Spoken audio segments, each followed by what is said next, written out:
یہ جو سزا آپ نے سنی ہے آج، جی آپ نے دیکھا کس طریقے سے سزا بھی آ گئی، راتوں رات بلا کے کیس صبح فارغ کر دیا. جی تو آگے ایسے ہی ہوگا، سمری قسم کی چیزیں ہوں گی. اینڈ آئی تھنک واڈا صاحب کی بات کو سیریسلی لینا چاہیے. And I think hard line, بہت ہارڈ لائن. میں کب سے عرصے سے یہ کہہ رہا ہوں اور فیصلے کچھ ہو چکے ہیں. تو قومی کانفرنس کے پلیٹ فارم سے آپ سمجھتے ہیں کہ کوئی رہنما سب مل کے اس سچویشن کو بھانپتے ہوئے، گراؤنڈ ریالٹیز کو دیکھتے ہوئے کوئی ایسی لائن لیں گے؟ عائشہ یہ لوگ سب جو ہے نا پی ٹی آئی والے، جی they are prisoners of their own rhetoric. یہ سب قیدی ہیں. آپ سمجھتے ہیں قیدی نمبر 804 ہے، یہ سارے قیدی ہیں. یہ اس کے قیدی ہیں. 804 کسی کا قیدی ہے اور یہ سب 804 کے قیدی ہیں. یہ کوئی انڈیپینڈنٹ پوزیشن نہیں لے سکتے. That's the way the P T I is structured. Okay right, ٹھیک ہے. تو ہمیں قومی کانفرنس کا بھی نتیجہ نظر آ رہا ہے. لیکن سیٹ صاحب آگے بڑھتے ہوئے اس سے پہلے اس فیصلے میں یہ ذکر کیوں کہ the old age of Imran Ahmed Khan Niazi اور the fact that Bushra Imran Khan is a female, عمر اور جنس کا ذکر کیوں کیا گیا؟ یہ مجھے تو بڑا کلیئر ہے کیوں کیا گیا. آپ نے دیکھا اس وقت انٹرنیشنل میڈیا کے اندر جو ساری فوکس ہے وہ عمران خان کی ہیومن رائٹس، جی انسانی سالیٹری کنفائنمنٹ میں ہے، قیدیوں کے لیے یہ ہے، حقوق، ملاقات نہیں ہونے دی جا رہی بچوں کے ساتھ، یہ سب ایچ آر ایشوز ہیں. تو یہاں یہ بیچ میں 2 لائنیں ڈال دی ہیں جی کہ ہم تو قانون کو بینڈ کرنے کے لیے بھی تیار ہیں عمران خان کے لیے، بیکاز آف ہز پاپولیرٹی یا بیکاز آف ہز ایج یا بشرا بی بی کی خاتون ہونا. جی جی تو یہ these 2 lines of the international media کہ ہماری طرف سے تو not only is the law being applied but very leniently applied. ٹھیک ہے. اس میں یہ بھی ہے نا کہ یہ سزا جو دی ہے یہ لیسر پنشمنٹ ہے، وارڈنگ لیسر پنشمنٹ. ہاں ہم نے تو ابھی کم دی ہے، سزا اس سے زیادہ بنتی تھی. ٹھیک ہے، یہ انٹرنیشنل میڈیا کی کنزمپشن کے لیے. آگے بڑھتے ہیں. اب انہوں نے تو سلمان صفدر صاحب نے تو اعلان کر دیا ہے کہ وہ اسلام آباد ہائی کورٹ میں اپیل دائر کریں گے اور فیصلہ چیلنج کریں گے. دیکھتے ہیں کب اپیل وہاں لگتی ہے اور پھر یہ معاملہ کیسے آگے بڑھتا ہے. لیکن عشق کے امتحان بھی اور بھی ہیں فیصل واوڈہ صاحب کے بقول. تو دوسری طرف اب وہ اہم معاملہ جو ہم نے کل ڈسکس کیا، غزہ میں اسٹیبلائزیشن فورس اور اس میں پاکستان کا کردار، اس پر secretary of state Marco Rubio کا کل ایک سوال کا جواب ریفلیکٹ کرتا ہے جو آپ نے بتایا. لیکن انہوں نے کہا کہ پاکستان نے اس کے لیے رضامندی اس طرح سے شو نہیں کی. ان کی جملہ بہت محتاط تھا، بلکہ انہوں نے ایک سٹیج پر جا کے اس کو تھوڑا رک کے امپرووائز کیا. جی تو اس سے کیا جھلکتا ہے کہ پاکستان نے کیا کمٹ کیا ہے ابھی تک؟ پاکستان نے ان کو پہلے دن سے کہا تھا کہ we will ready to be part of such a stabilisation force, جی پرووائڈیڈ باقی لوگ بھی آئیں.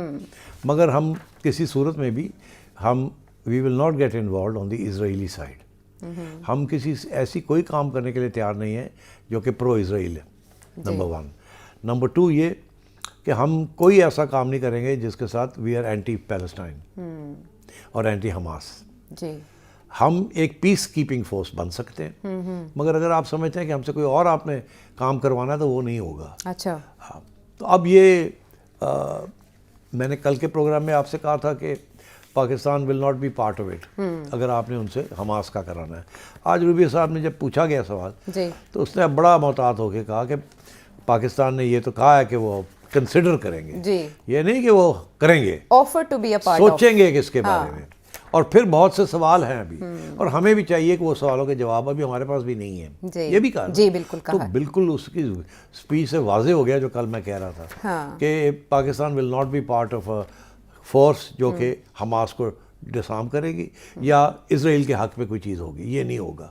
دوسری چیز وہ خود کہہ رہا ہے کہ ابھی تو ڈیسائیڈ نہیں ہوا کہ کون کون ہوگا، کیا ان کی ڈیوٹیز ہوں گی اور ہو ول لیڈ دا فورس. تو یہ سارے سوال، اور وہ خود کہہ رہا ہے کہ جی یہ ہم نے بھی ہوم ورک کرنا ہے اپنی، یہ سارا کچھ کرنا ہے. سو آئی تھنک مجھے نہیں نظر آتا کہ شارٹ ٹرم میں یہ جلدی کو فورس بن جائے گی. انہوں نے دیگر ممالک کی بات کی کہ اور ممالک پھر تیار ہیں. تیار تو ہیں، جیسے پاکستان تیار ہے، مگر کنڈیشنز ہیں ہر ایک نے لگائی ہوئی، ہر ایک نے کنڈیشنز لگائی ہوئی. ٹھیک، تو آپ کے خیال میں باقی ممالک بھی اس سے اجتناب کر سکتے؟ بالکل کر سکتے ہیں. میرا خیال ہے جیسے پاکستان کی طرف سے کچھ آبجیکشنز ہیں، اسی طریقے کے ساتھ ایجپٹ کے بھی ہوں گے، اسی طریقے کے ساتھ ٹرکی کے ہیں، اسی طریقے کے ساتھ انڈونیشیا کے ہیں. کسی کے زیادہ ہیں، کسی کے کم ہے، depending on the internal situation.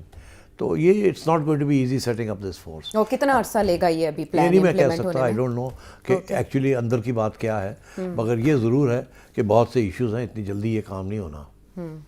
ٹھیک ہے، تو یہ معاملہ کدھر کس کروٹ بیٹھے گا اور کون کون اس اسٹیبلائزیشن فورس کا حصہ ہو سکتا ہے، ان سوالوں کے جواب ملنا بھی باقی ہے. لیکن پاکستان کے حوالے سے ہمیں پوزیشن تھوڑی secretary of state Marco Rubio کے بیان کے بعد کلیئر ہوتی دکھائی دے رہی ہے. پروگرام میں ہم واپس آئیں گے ایک بریک کے بعد.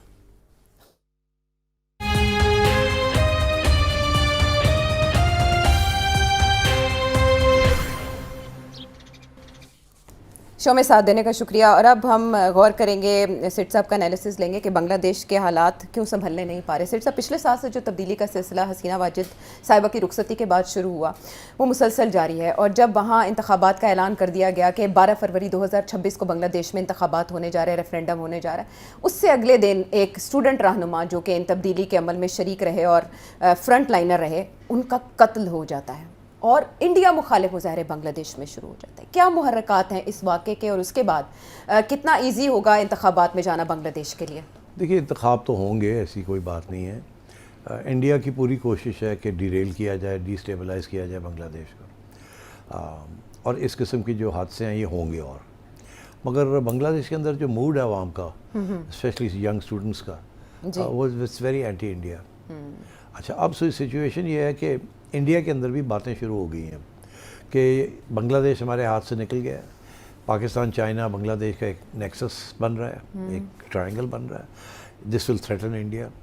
پاکستان کے ساتھ تو ہم نے ابھی بدلہ لینا ہے، چائنا کے ساتھ ہم نے اپنے آپ کو تکڑا کر کے ڈیفینس کرنا ہے. بنگلہ دیش کو تو سبق سکھایا جائے کہ یہ نہ ہو کہ یہ بھی حصہ بن جائے. تو پرانے زمانے میں یہ الزام لگتا تھا کہ بنگلہ دیش کے بارڈر کے ذریعے پاکستان کہ جہادی جو ہے وہ انفلٹریٹ کر رہے تھے انڈیا میں.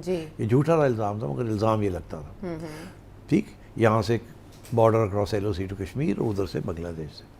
اچھا، تو اب وہ جب پھر حسینہ کی گورنمنٹ آئی تو وہ سب ختم ہو گیا. Pakistan was persona non grata, India جم گیا وہاں. حسینہ کی گورنمنٹ کے دوران جماعت اسلامی کے اوپر بہت سخت تشدد ہوا. Jamaat Islami was a reasonably popular party, مگر بہت تشدد ہوا. بڑے لوگوں کو سزائے موت بھی دی گئی. جی، جماعت اسلامی کے رہنماؤں کا ہم سلسلہ سنتے رہے عرصے بعد. اب صورتحال یہ ہے کہ وہاں ایک خلا پیدا ہو گئی ہے. خالدہ ضیاء جو ہے وہ بیمار ہے. جی، she is not able to put up a defence. Ventilator پہ بھی انہیں ڈال دیا گیا، اور ویسے بھی ان کی کوئی خاص پاپولیرٹی وہاں نہیں ہے. تو اب یہاں ایک ان پاپولر فورس فارغ ہو گئی ہے، عوامی لیگ، اور دوسری فورس ہے نہیں کوئی، ایک خلا ہے.